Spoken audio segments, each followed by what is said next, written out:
Rome, the mayor of Venice, who said that the city was on its knees, has called for a state of emergency and the closing of all schools after the Italian city was submerged under acqua alta, an exceptionally high tide, the highest in 50 years. Outdoor restaurant tables and chairs could be seen bobbing in the waters, and tourists were forced to clamber through the windows of high-end hotels as the water rose to about 6 feet before 11 p.m. on Tuesday. As dawn broke on Wednesday, the authorities began to survey the damage. "I've seen things in San Marco I thought I'd never see," Mayor Luigi Brugnero of Venice told the Italian station Radio 24. "It is a very difficult situation," he added. In a post on Twitter, the mayor blamed climate change for the city's troubles and called for the rapid completion of a long-delayed barrier system. Later, speaking at a news conference alongside national and local officials, the mayor said that the damage had been significant. "We're talking hundreds of millions of euros," he said. The flooding was the second highest in the city's history, after the disastrous flood of 1966, which peaked at 6.3 feet. Last year, as severe weather in Italy killed 11 people, ferocious winds drove the high tide in Venice to more than 5 feet above average sea level. Residents and tourists could be seen wading through water in rain boots. The water invaded the ground floors of many historic palazzos, stores, restaurants, and hotels. At least 3 vaporetti, Venice's public transportation boats, sank, Italian media reported. One floated over the banks that line the city's canals, ending up perilously close to buildings. Famous tourist spots like St. Mark's Square were under several feet of water by Wednesday.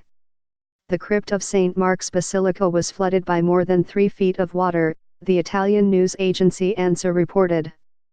Almost exactly a year ago, after a violent storm had swept the city, concerns were raised about the basilica's ability to withstand the effects of the changing climate, the growing number of days in which the city was underwater, and the onslaught of tourists.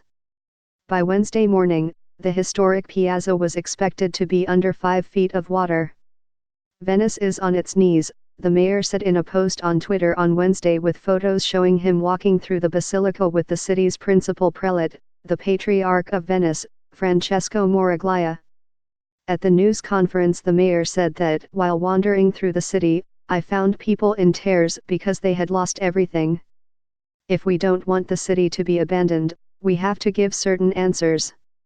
It's not just about quantifying the damages, but about the future of the city." The Patriarch of Venice echoed his sentiments. "Going around the city we found desperate people, who said that a year ago they were in the same situation," Monsignor Moraglia said. He added that the Diocese of Venice and Caritas, the Catholic charity, would provide lodgings for people who had been left homeless, giving priority to fragile people in difficulty.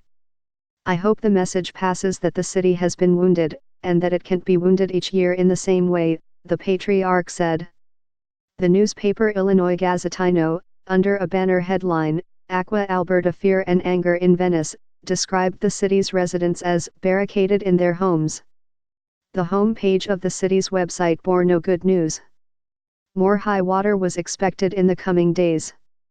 Italian news outlets reported that at least one man had died by electrocution while trying to pump water from his home in Palestrina, an island that borders on the Venetian lagoon and forms a barrier against the Adriatic Sea.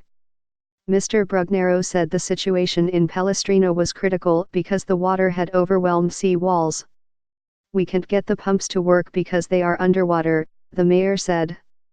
Luca Zea, the president of the Veneto region, said that Prime Minister Giuseppe Conte would arrive in the city shortly and spend the night.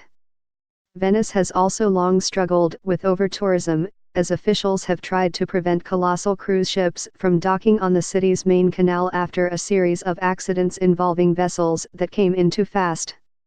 In June, a cruise liner plowed into a smaller tour ship and a wharf on a canal in Venice, injuring 4 people and reigniting arguments about the dangers of allowing huge vessels to pass through the fragile lagoon city. Italy has also invested billions of euros in a flood protection system known by the acronym MOSE, but its offshore underwater dams have yet to be completed. Though Venetian residents have gotten used to wading through flooded streets, Strong winds on Tuesday coincided with the high tide, submerging the city. Acqua alta has always been normal, said Lorenzo Bonometto, an expert on lagoon ecology. But the combined high tide and strong winds made the result an exceptional event, he said. The frequency of acqua alta has become more troubling, experts say, and is linked to rising seawater levels, not only in Venice, but also around the world. Sea levels are rising at a faster rate than experts had expected, and that is having a greater impact on the lagoon city, Mr. Bonometto said. While flooding is a complex phenomenon with many causes, the effects of climate change on sea level rise, and the intense rainfall that comes with the greater capacity of a warming atmosphere to hold more moisture, are increasingly recognized as factors that can boost natural variation in weather patterns. There is also the added fact that Venice is sinking. Luigi Cavalieri, an engineer at the Institute of Marine Sciences in Venice, said the city's subsidence and the rising sea levels meant that Venice was sinking at a rate of 1/5 of an inch a year. That means that the city will be submerged by water more frequently. Mr. Cavalieri said last year's storm was a much more serious event, but noted, floods will continue.